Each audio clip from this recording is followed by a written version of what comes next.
Bueno, muy buenas tardes a todos. Afortunadamente, a pesar de que esta ya es la última presentación y estamos en la última tarde del evento, pues hay un auditorio interesante. Bueno, nuestra presentación, yo quiero hacer primero como una breve introducción y Adriana va a hacer pues la presentación general de su trabajo. En el grupo nuestro, en el grupo de pensamiento sistémico, desde hace varios años venimos preocupados por utilizar dinámica de sistemas en temas educativos, pero en temas educativos más bien sociopolíticos, sociales y políticos. Es el tema de interés de nosotros en estos últimos años en dinámica de sistemas.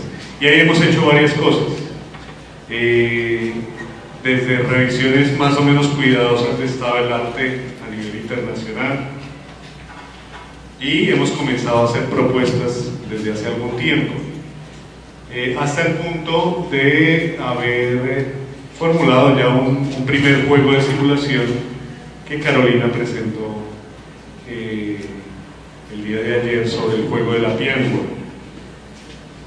¿Qué intencionalidad está detrás de esto? Bueno, primero consideramos que en el campo social y en el campo político, en el campo sociopolítico, encontramos fenómenos tremendamente complejos. Y complejos no solamente en los términos en los que uno está acostumbrado a hablar en dinámica de sistemas, de una cantidad de variables interrelacionadas, sino que en el campo social y político hay diversidad de puntos de vista, diversidad de actores, diversidad de intenciones, diversidad de fines. A nosotros eso por un lado nos llama la atención por la complejidad, pero por otro lado nos llama la atención precisamente por las situaciones que vivimos en el país. Eso justifica un poco por qué nos hemos concentrado ahí. En relación con dinámica de sistemas, no hay muchos trabajos internacionales, ese no es el campo más fuerte, creo yo, en lo sociopolítico. Hay mucho más, por supuesto, en lo organizacional, en lo económico, en lo socioeconómico y en aplicaciones incluso en ciencias naturales o en ingeniería. Lo que nosotros hemos tratado de revisar son juegos que usualmente existen en la comunidad dinámica de sistemas.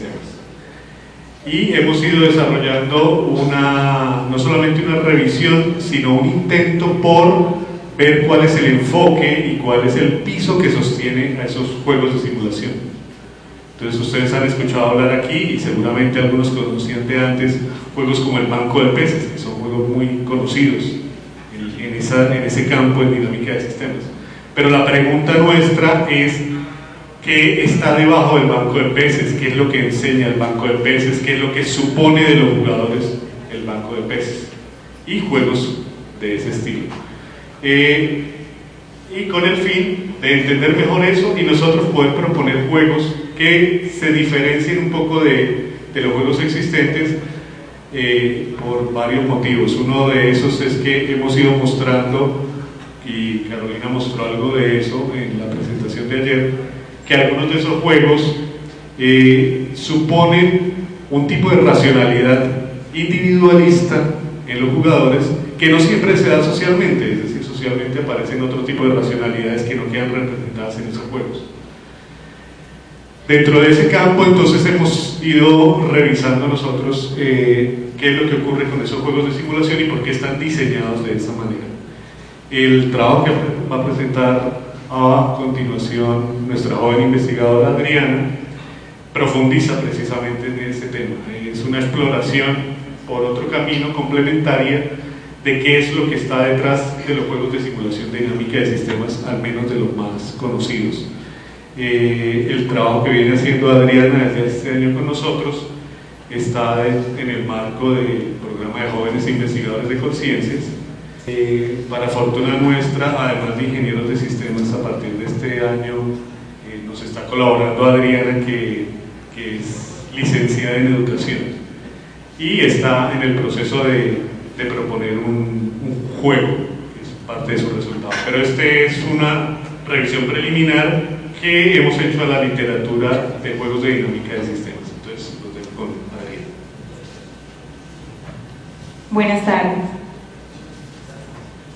Bueno, como ya lo decía el profesor Ricardo, lo que yo les vengo a presentar esta tarde es un resultado preliminar de lo que es y va a ser mi proyecto en este año joven investigadora. Lo que nosotros queremos es diseñar un juego de simulación en torno a la justicia social, que nos lleve a comprender qué es la justicia social y a tratar de reflexionar para tratar de cambiar nuestras actitudes y nuestro comportamiento. Bien, como resultado preliminar, lo primero que he hecho es pues, entender qué es esto de los juegos de simulación. Entonces he explorado los juegos de simulación más comunes, como el banco de peces, por ejemplo.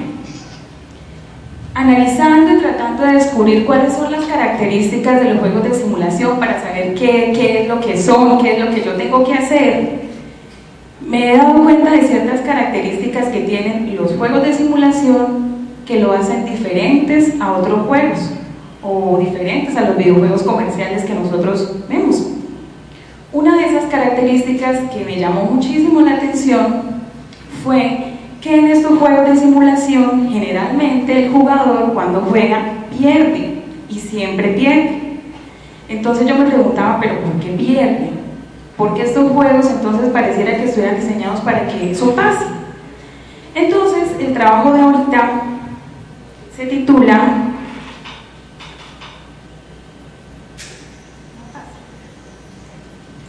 Perder para aprender, el condicionamiento detrás de los juegos de simulación. ¿Por qué perder para aprender? Esa fue mi pregunta. ¿Por qué nosotros tenemos que perder en estos juegos? ¿Será que esa es la característica de estos juegos? ¿Será que para eso fueron diseñados?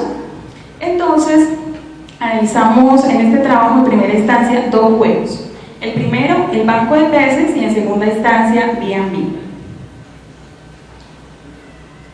El banco de peces, ya de eso nos hablaron un poco ayer, se trata básicamente de que dos jugadores o dos grupos actúan como una empresa pesquera, como pescadores.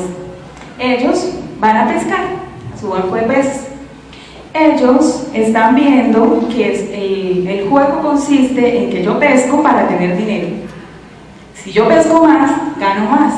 Y como yo quiero tener mucho dinero, entonces voy a pescar mucho. Pero resulta, ellos se quedan ahí en ese círculo, ¿no? Pesco, gano, pesco, gano. Pero resulta que después, bueno, ellos a medida que van ganando, van invirtiendo en más barcos pesqueros, y eso les da para poder pescar más y para ganar más. Ahí es un círculo. Pero después, ¿qué pasa? Después pasa que ellos ya tienen muchos barcos y después se dan cuenta que ya no tienen nada que pescar, han depredado el recurso. Entonces, como este es un juego, ¿qué pasó en el juego? Perdieron porque ya no tienen nada más que jugar, ya no tienen nada más que hacer, perdieron, depredaron el recurso. El segundo juego que analizamos fue B&B. B&B representa o pone en manos del jugador una empresa. Esta empresa tiene un producto muy innovador que asegura un éxito por su innovación. El jugador está vendiendo mucho y ganando mucho, y el vende, gana, y ahí se queda. Pero no se está dando cuenta de lo que pasa después. Después, de repente, sin darse cuenta por qué, llevó la empresa